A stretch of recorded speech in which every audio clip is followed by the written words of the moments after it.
Hey guys, welcome back to another video. Today we're going to be replacing my inner tie rods on my Nissan Altima. Now this procedure applies from the years of 2002 all the way up to 2006. But this is pretty much going to be the same on pretty much every car. They're all going to have different steps that you need to take to remove the inner tie rod. But for the most part, the procedure is going to pretty much look the same. This is how the inner tie rod looks like on my vehicle. So as you guys can see, this inner tie rod is completely worn out. You shouldn't be able to move it like this with your hand. It should be nice and sturdy. So that's how you would know if your inner tie rod is bad. Let's go ahead and take the vehicle to the garage and take things apart.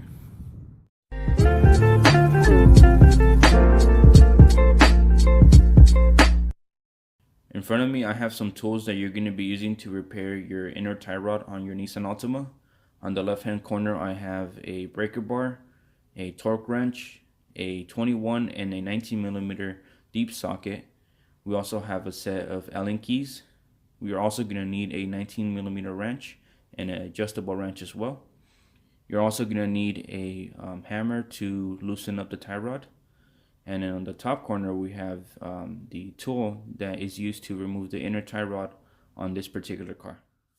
You are also going to need a jack and jack stands while you work on your car, so make sure you have those available.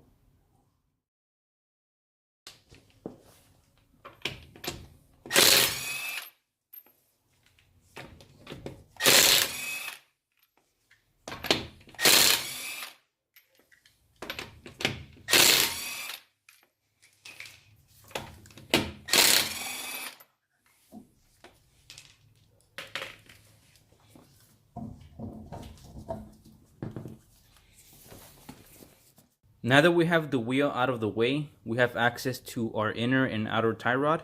Now I am going to be replacing both of them just because we're here and we don't want to align the car 2 times in a row.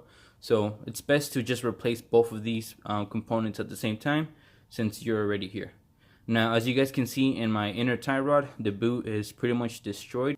Now I am having some difficulty finding the inner tie rod boot for this particular car. So with that being said, I don't think I'm going to be replacing the boot, but I would strongly suggest for you guys to replace it on your car. So with that being said, we're going to go ahead and remove the outer tie rod, and then we're also going to remove the inner tie rod. The first thing that we need to loosen up is this nut right here. Now you want to do this before you loosen up the one down here, because if you remove this and then you remove this from the knuckle and then you try to loosen this up, it's just going to spin. So make sure to do this first.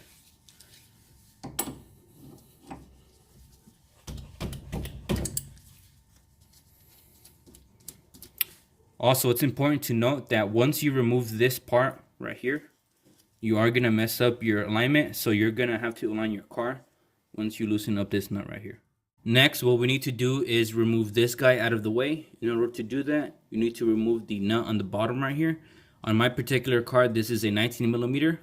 Now, on your car, you might have a cotter pin that you need to remove. But on my particular car, I don't have that. So we're just going to remove it.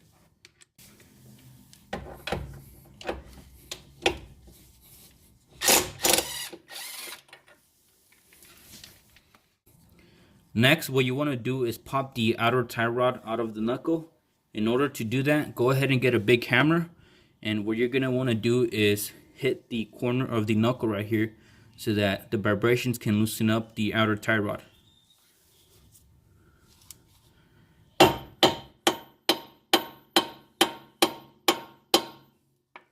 So once you hit it a few times, it should pop off like that.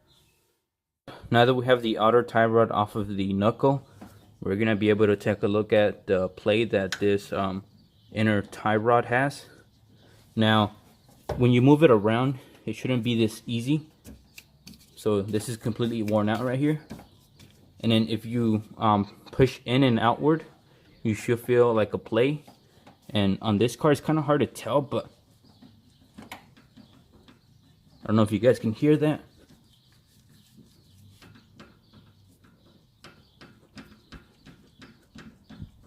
So that lets us know that this is worn out and it needs to be replaced. Now that we have removed the outer tie rod from the knuckle, we're going to go ahead and remove it.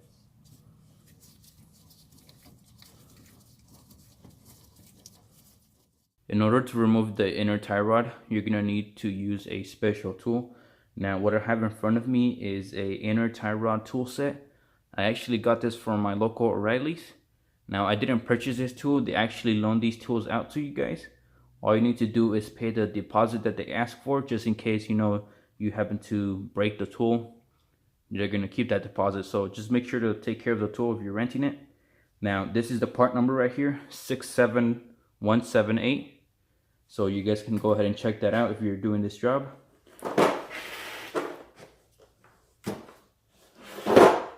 Now this tool set actually has different sizes of keys right here so that it can fit different cars.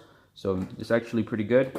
The only thing that you want to keep in mind is that this pole right here actually is a 1/2 inch pole right here. So you're not going to be able to use a 3/8 ratchet or a 1/4 inch ratchet. So just keep that in mind. If you are going to do this, you're probably going to need a breaker bar. But this pole right here is going to basically go over your inner tie rod. And now I'll show you guys an example of how that's going to look. But I like this tool set because it actually locks in here. It locks your key.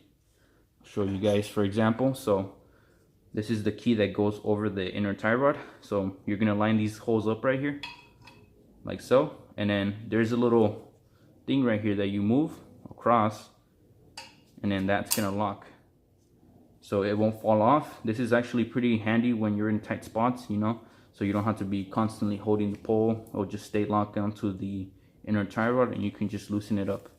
But let me show you guys an example of how this is actually going to work. So I went ahead and removed my inner tie rod from the other side of the vehicle. So as you guys can see, this is pretty much done right here. It's completely worn out. Now comparing this to our replacement one right here, you're able to see I'm not able to move it compared to this. So that's how you know your inner tie rod is worn out. Usually they'll start to make clunky noises, but this one you're not able to move it. Let me show you guys how the tool works. So basically what you do is you put this pole on here like this. You go ahead and find the correct adapter right here. You line it up. And then you're gonna line up this right here with the hole right here. Like so. And then what you're gonna do next is you're gonna push this in like this, and it's gonna lock it in so it won't fall off. And that's pretty much how that works. Now it's time to remove the inner tie rod. So we're gonna use our special tool. First, we're gonna go ahead and get the adapter. We're gonna fit it on here.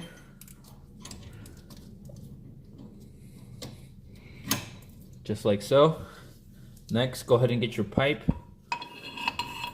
And then go ahead and put it through. And then line up the hole right here with the groove.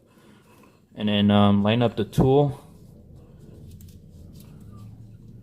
And then you just want to slide over the little pin right here.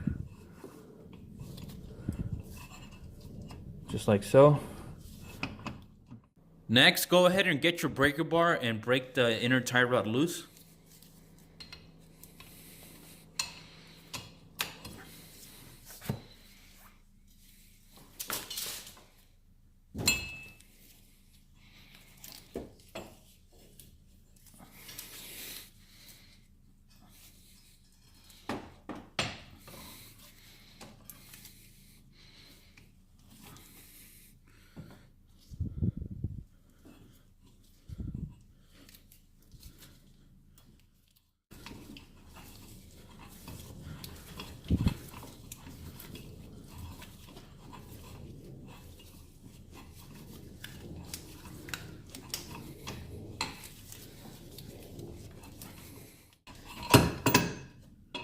Alright, so we have the inner tie rod out. Now go ahead and move this to the side, pop this out, and then your tie rod should be right in here.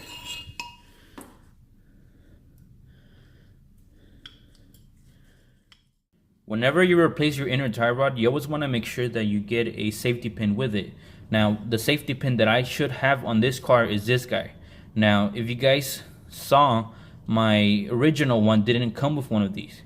Now it's important to always have one because this actually helps so that the inner tie rod doesn't come loose. The way that it works is like this. So we have the inner tie rod right here. Now what we do right here is we put the washer facing this way, facing forward. The little indentation right here has to be facing forward so that when we screw it into the rack and pinion, it actually catches with these guys right here. So it always has to be like that. If you don't install that washer on there, you can get yourself in a very serious situation where the inner tie rod can actually come loose. So make sure that you always have this washer for safety purposes. Now let's go ahead and install the inner tie rod. We're gonna go ahead and push the dust cover right here. We're gonna go ahead and get our washer on there. We're gonna line these guys up. And then we're gonna go ahead and start screwing it in. You don't have to worry about the pin lining up at the moment because it's gonna change as we spin. So just go ahead and line everything up as far as, you know, the inner tie rod with the rack and pinion. As you turn the inner tie rod in, you wanna make sure that the cotter pin right here lines up with the rack and pinion. Now I'm gonna go ahead and try to see if I can give you guys a close-up of how that looks. It's gonna be a little bit challenging to give you guys a close-up, but we're gonna go ahead and try to see if we can. So right here you can see the little hole on the rack and pinion. Now the cotter pin, let's see if I can get a close-up. Sorry, my camera does not want to focus.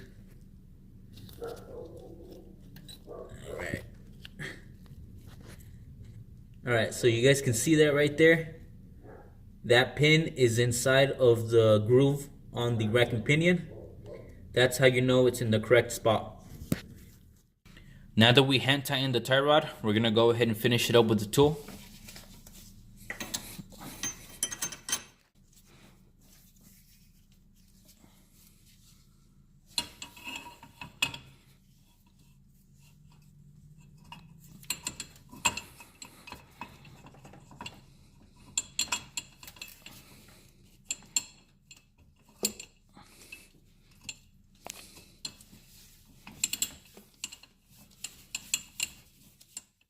Now that the tie rod is in, let me show you guys how it moves compared to the other one. So this one is pretty hard to move by hand.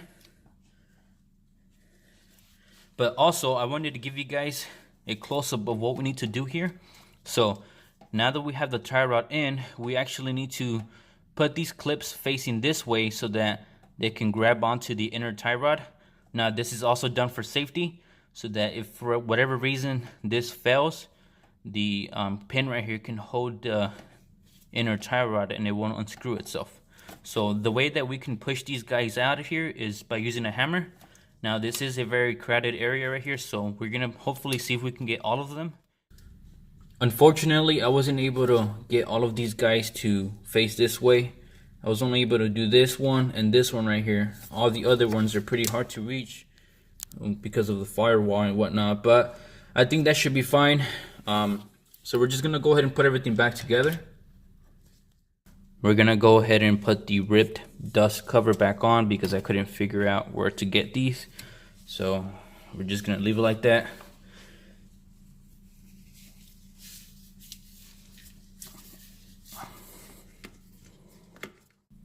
Next, what we're gonna do is install the outer tie rod.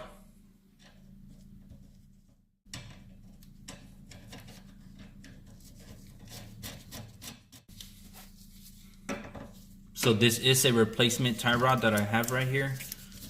I did have lifetime warranty on them, so I just went to get a new one.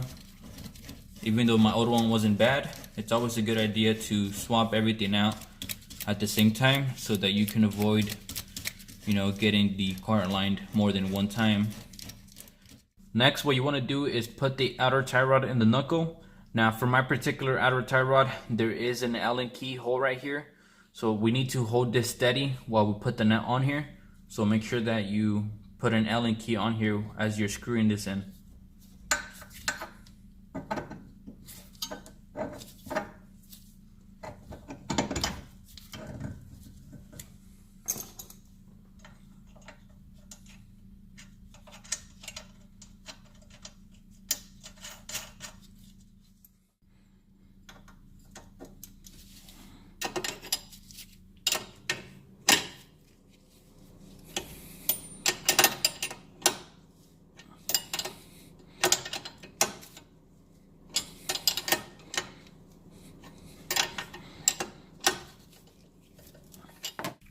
One of the last things that you want to tighten down is this guy right here.